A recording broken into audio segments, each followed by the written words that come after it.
À Paris, la Russie, une nouvelle fois soupçonnée d'ingérence. L'ombre de Moscou plane sur l'affaire des 5 cercueils retrouvés samedi au pied de la Tour Eiffel. Selon les informations d'Europe 1, l'un des 3 suspects placés sous statut de témoin assisté serait lié à l'affaire des mains rouges, taguées le mois dernier sur le mémorial de la Shoah.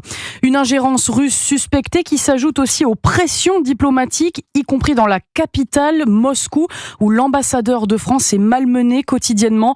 Et pour le remplacer, c'est un vrai casse-tête pour le Quai d'Orsay, William Molinier. Officiellement, Pierre Lévy est atteint par la limite d'âge. Le 6 août, l'ambassadeur de France en Russie fera valoir ses droits à la retraite. Il n'en peut plus, il est au bout du rouleau, souffle une source bien informée. Il faut dire que depuis l'invasion en Ukraine, le Kremlin n'a pas ménagé l'émissaire français qui est très régulièrement convoqué au ministère des Affaires étrangères à Moscou pour des raisons parfois bien futiles. Exemple, des journalistes russes refoulés par l'Élysée à un sommet du G20 ou un ressortissant russe contrôlé par les policiers à la sortie d'une gare parisienne.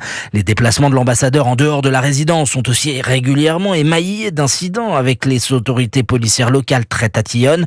C'est un poste compliqué, vous évoluez dans un environnement dégradé et inamical, euphémise un diplomate. Reste à savoir qui pour remplacer Pierre Lévy, et si un nom émerge, le Kremlin lui accordera-t-il un visa et ses lettres de créance? Plusieurs noms vont être testés auprès des Russes. En cas de désaccord, l'actuel numéro 2 de l'ambassade fera l'intérim.